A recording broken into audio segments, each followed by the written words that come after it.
Well, it's a heavy week, so you tell me, are you up for a little joke or not? Okay, all right. So I'm going to tell a minister joke. Those are my favorite. So a minister who had been practicing and speaking in this church for 35 years walked into their bedroom, and his wife's closet doors were opened, and he happened to see a half dozen eggs. And next to the eggs were a stack of $1,001 bills, huge stack. So he said, I don't understand, dear. Why are these eggs here, 6 eggs? And she said, well, honey, every time that you have given a sermon that is just a little off, nobody's interested, I put an egg in. And he said, well, that's pretty wonderful. If in 35 years I've only given 6 whatever kind of talks where people lost their attention or not my best talks. But he said, I don't understand what the $1,000 is. And she said, oh, honey, every time I get a dozen eggs, I sell them for $1.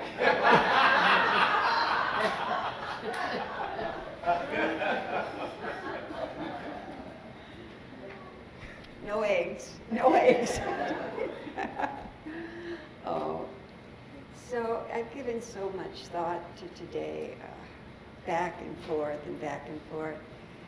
But I'd like to talk about the freedom of forgiveness. And I know that this is a month that Reverend Doug has been talking and really dedicated. And if you have not read his beautiful affirmations in writing in the e-bulletin, please do. But I want to read something to you that Charles Fillmore said about forgiveness and prosperity. He said, forgiveness releases spiritual energy that has been bound us in negativity, and forgiveness opens the way for prosperity, for love, and for peace. So what it says to you and me is forgiveness is utmost importance if we want to open the doors to prosperity of all kinds, prosperity of peace, of money, of joy, abundance. So prosperity and freedom go hand in hand. I spoke to my daughter-in-law, my older son in LA. They were in Branson yesterday, and I was amazed at the effect that Kerrville had still on them. And she said, well, I don't ever think I can forgive those people that own the camp. And I said, you know, just release it. Just release it as best you can. Forgive, because that's what we're here to do. And I think that many people believe, Charles Fillmore was so ahead of his time, but that each one of us come in with a certain time written right on our soul. So when people leave, it's been their destination always. It is their path forward. And what they leave in their path is, you know, Scott said so beautifully about Sylvia, they leave love and joy and compassion. So on forgiveness, I'd like just to speak, number 1, on self-forgiveness.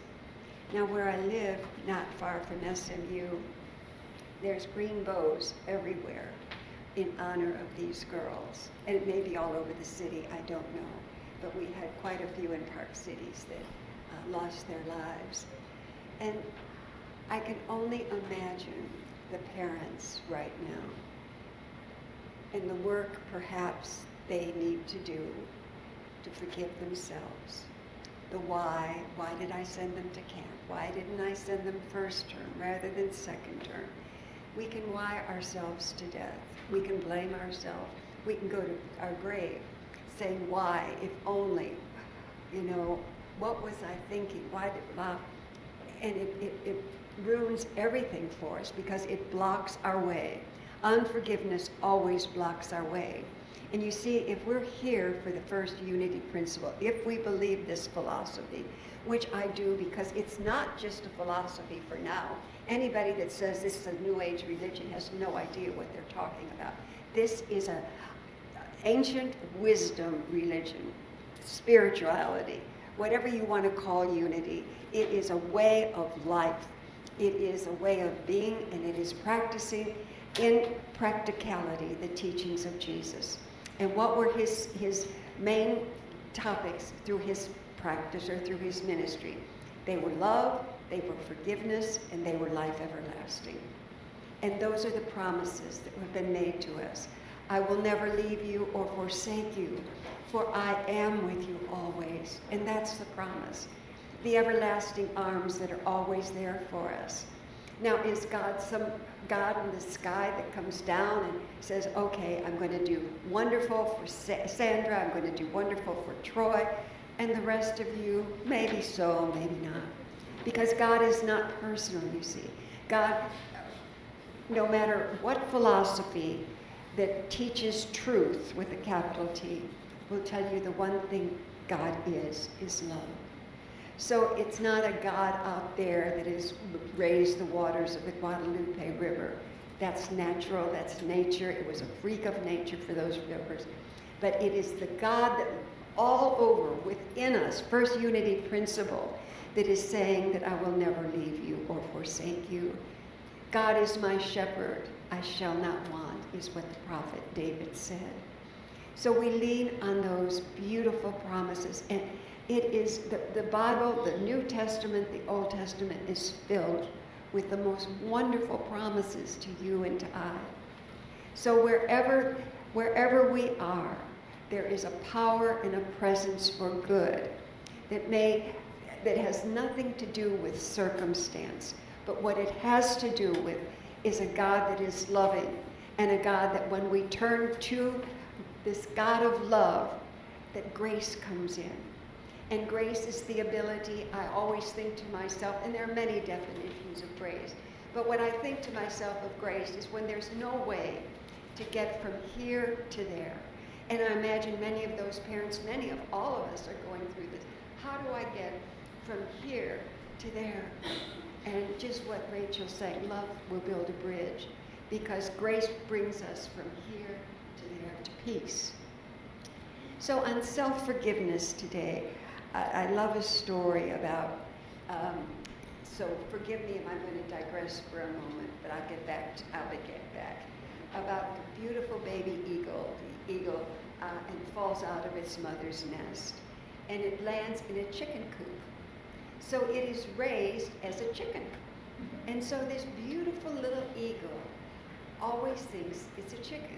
It clucks like a chicken, it acts like a chicken, it flutters its wings like a chicken. And one day that mother eagle comes down and she sees this beautiful little eagle who's with the chickens. And she says,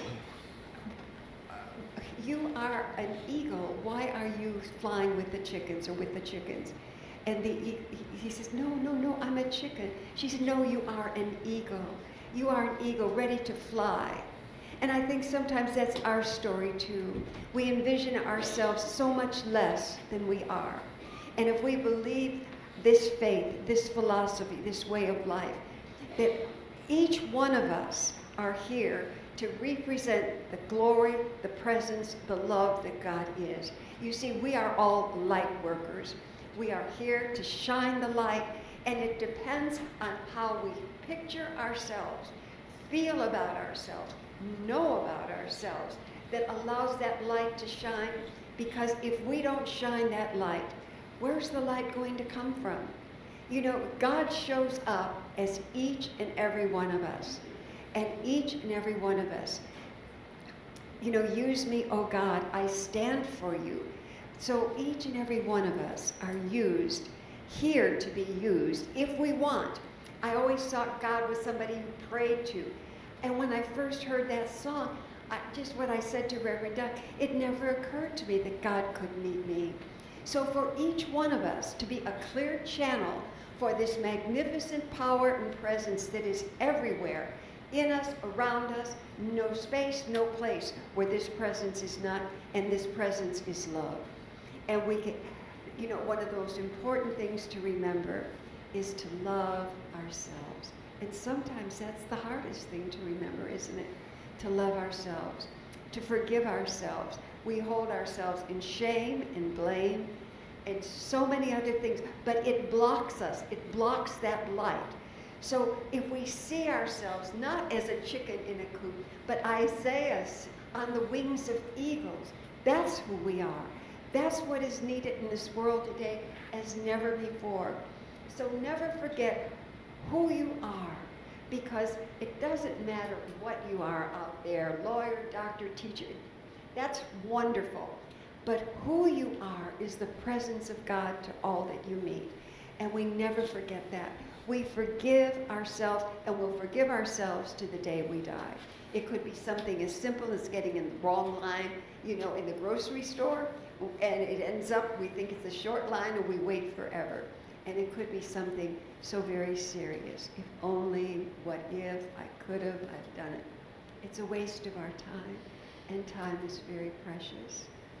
This week, or 2 weeks ago, it's just a little example, but my grandson, my oldest grandson was in town, and he was a volunteer coach with the Junior Olympics for volleyball. He had been to the Junior Olympics 8 times himself, so he was a good player.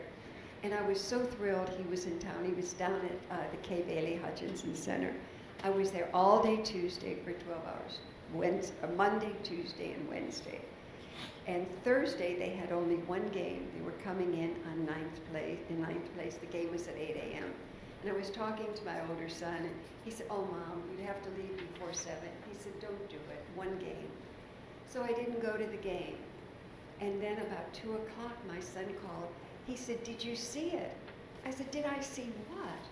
And he said, "Trey," who is my grandson, "the singer didn't show up for the national anthem." And Trey got up, a cappella, and sang the national anthem. Well, yes, and did I do a number on myself? If I could have just gotten earlier, what was I thinking that I didn't? Well, LD, I can laugh, and it is when someone else hears it, but all week long, I just couldn't. And what good was it doing me? It did me no good. The joy of it was this young man, he used to sing in my churches when he was little, but then his voice changed. He's 24 now. So just to forgive ourselves, because in blocking myself that week, number one, were the last 10 days. I didn't have to think about curfew. It kept my mind off of that, because that's what I really didn't want to think about. So I obsessed about this. But in the meantime of all this stuff, I blocked myself. Haven't we all done that? And if we believe that we are here, our lives have meaning and purpose, then it's about forgiveness.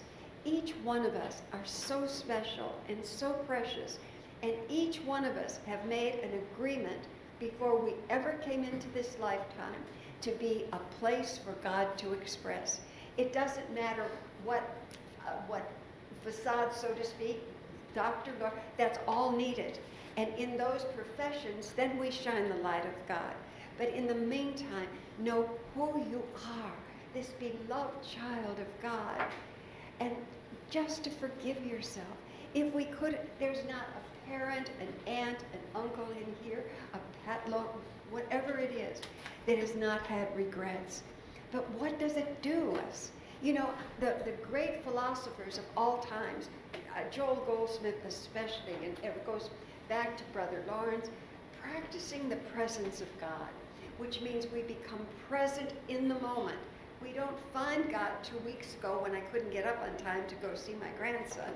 We find God right here and right now. And if we believe that God is a loving God, a God that knows only our love, that knows only the present moment, then why do we block ourselves? Let it all, Reverend Michael used to say, let it all, Beckwith used to say, let it all fade into God. Let it go. Be here, because we are, and I hope you'll take this with you. Remember that we are light workers here. We are here to shine the light wherever we go. People may have no idea what they see in us, but they see something special, because there's a light within us that is showing forth the love of God, the acceptance of God. And we never know who we're going to meet on a day-to-day basis, do we? that one word may change their life. So many years ago when Reverend Doug, I won't tell too many stories, I promise. When I was in such great depression, just couldn't shake myself out of it. And I've shared that where I really didn't know if I wanted to continue with my life. But it was one phone call, one kind word that started me on a healing process. So never we underestimate ourselves. Never underestimate what you do for another, because God shows up through you and through me. Otherwise, what is God if God is not shining through each one of us? So take a deep breath now. When in Exodus, I believe chapter 3, when God was talking to Moses from the burning bush, he said, Moses, take your sandals off. And he said, where you stand is holy ground. And if we think that of ourselves, wherever we go, there we stand on holy ground. Because where we stand to represent the power, the presence, and the love of God. So let's just take a moment now. Close your eyes. And let's just see a light. See a bright light coming down through the top of your head and moving all around you. Let it collect all the what ifs, if only, shame, blame, because it doesn't matter anymore. Take a deep breath and see yourself as this light, this beautiful light of God that has come here with meaning and purpose.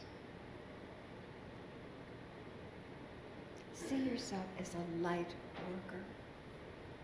Because in the mind of God, that's what you are. We are all just light. So let your light, my light, all of our light, shine so brightly that all who see us see God. Forgive yourself, let it go. Because in the mind of God, it never existed.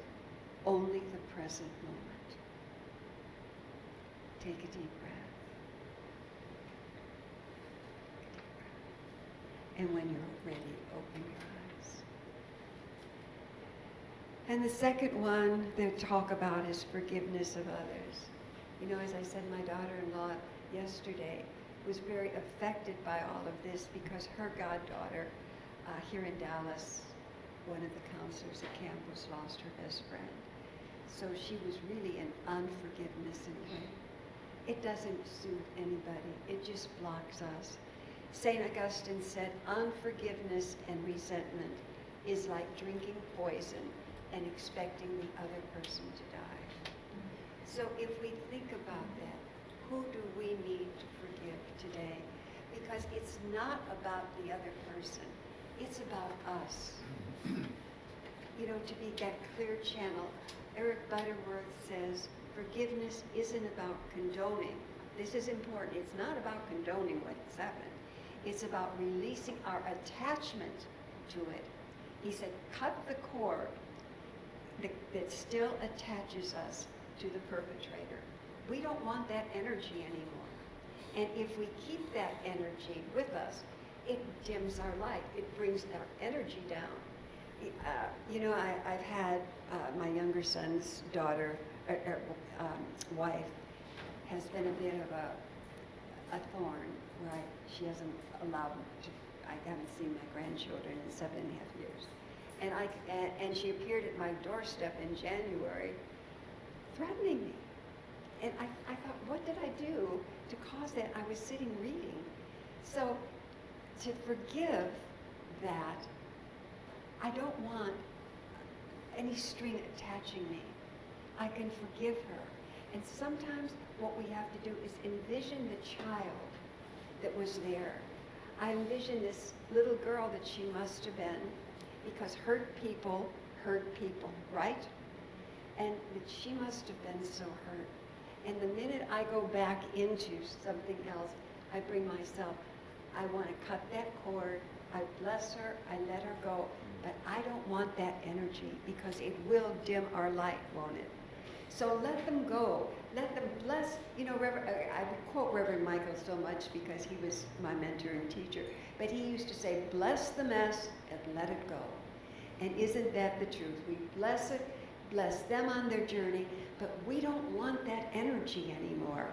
You know, there's this story about the Amish community. Remember this in 2006? And the school with all these little girls, I believe there were 10 young women in there. And the Amish don't carry weapons. You know, they are the most peaceful people. And these little girls, somebody came in and their lives were lost. But the mothers in the community of the Amish community came and brought the perpetrator's family dinner that night. And if that is not a lesson to all of us about rising above, you know, it's always about the upstairs. Where can I take this? They were able to take it upstairs. So if there is someone in our lives right now, move it. The great Emma Curtis Hopkins, the teacher of teachers, said, take it upstairs, because upstairs it no longer matters. Everything is in perfect order here. So we let go so we can be a clear channel for God. You know, do all of you know Edwene Gaines? She tells a wonderful story, a true story, because I knew her husband, Bert. And he was quite a bit younger than she was, and he was so handsome. Oh God, she loved him. And they were doing seminars together. They lived in Alabama, and one day in the grocery store, she overheard on the next aisle, it's a small town where she was, talk about the affair Bert was having with a neighbor. And wasn't it interesting that Edwene had never noticed this in years? She heard that. Well, it broke her heart. It took her a long time to get over that. You know, the shame, the embarrassment, the heartbreak. But she healed that. She went through a healing process. First of all, her whole book on prosperity is about forgiveness and healing. And she got to the point where she could, when they were in town, she had dinner with them. Now that says a lot, doesn't it? You know, I often think that wonderful story of Jesus on the beach when he was cooking for his disciples after he appeared to them. Remember, he was cooking fish, and his disciples were there after so much that they had done. They betrayed him, they turned their back on him. He was cooking breakfast. And at the time, I thought to myself, gee, that's so wonderful. Could I have done that to my ex-husband? And I said, no, I wouldn't. But I've come a long way since then. And you know how God works, this universe works so magically. He and I did not have the best relationship over our children, and blah, blah, blah. It was just not, it was cordial, but nothing. And he was in real estate. I was selling a house, and he was really good at what he did. So on a Thursday, I called him, and I said, I need some advice on this. Well, we talked, you know, like we were friends, nice, good friends. And he gave me the advice. He said, anything more you need, I'm here for you. Well, do you know, that was Thursday. Saturday morning, he was at Lakewood Country Club doing on the treadmill. He was still the same size he was in high school, and he had a massive heart attack and died. And I thought, God's grace. You know, I'm so glad in the end that there was forgiveness there, that I thought to myself, yes, I could cook, I could bake for him, I could grill for him without any problem. So if there is anybody in your life, let it go now. You know, Gandhi said, the weak can never forgive. He said, forgiveness is an attribute of the strong. So when we can forgive somebody and let them go completely, because our job is to live in the present, we know the strength that we have. Because as Gandhi said, the weak can never forgive. the story of the Egyptian scales. You know, there was an ancient story about the scales, where if someone died, they put their heart on one part of the scale and a feather.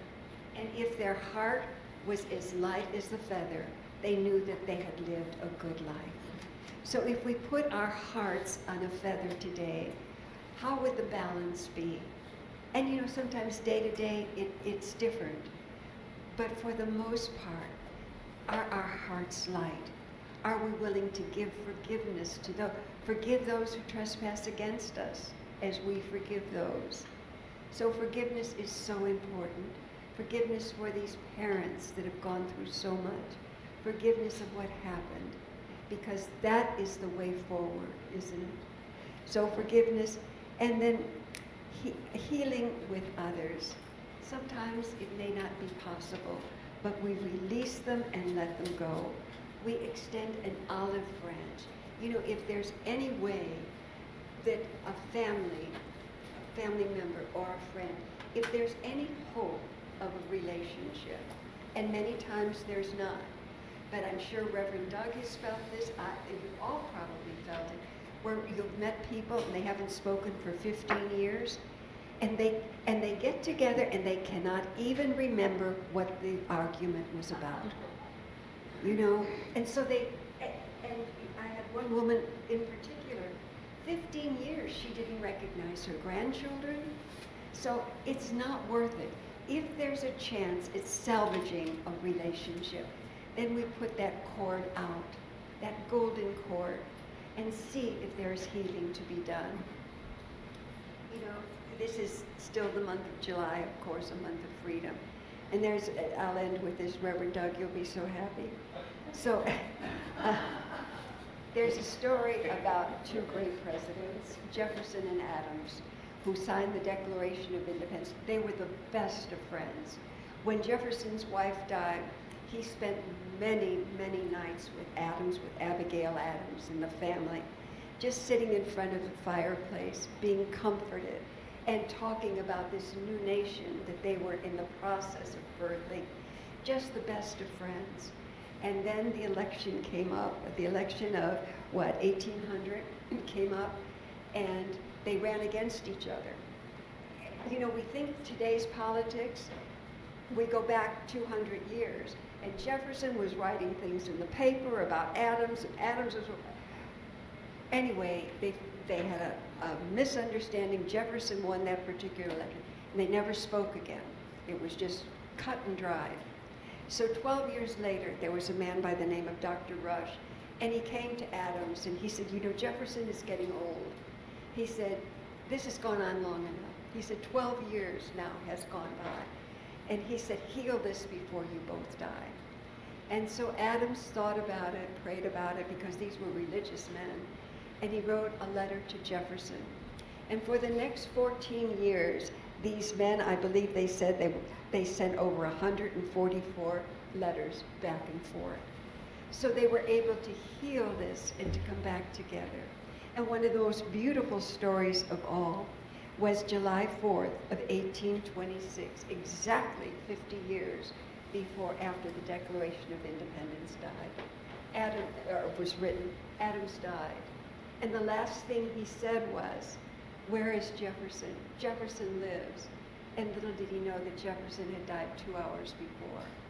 So they both died on the 4th of July, exactly 50 years after the Declaration of Independence was signed. So if there is anybody, I'm not talking about our greatest defender, but just something that could be healed. You know, so many families get into it about a will or about something. Let it heal. You know, don't go to our grave carrying that. Life is, hasn't this taught us in Kerrville how short life is? We never know. Every day is a gift. To heal as much as we can, because I don't know about you, but I don't want to do this in another lifetime. I really don't. Do you? Good Lord, no. I want to bless it all and just be that beautiful beacon of light or an angel, whatever we are, but let it all go. So forgiveness of ourselves, recognizing ourselves as the beauty we are. Forgiveness of others. Cut that cord and let it go. Bless them on their way. And then if there is a chance of moving back together, do it. You know, at least the cord, the hand may not be taken, but we have put the hand out. And I want to go back to Isaiah chapter 40. He said, but they that wait upon the Lord shall renew their strength. They shall mount up with wings of eagles. They shall run and not be weary, and they shall walk and not faint. That's our call. Move up, fly on the wings of eagles, because each one of us have come in as an eagle to fly above, to shed the light, to bring the light. Never forget who you are. Never forget. We are here for one purpose. We are here for God.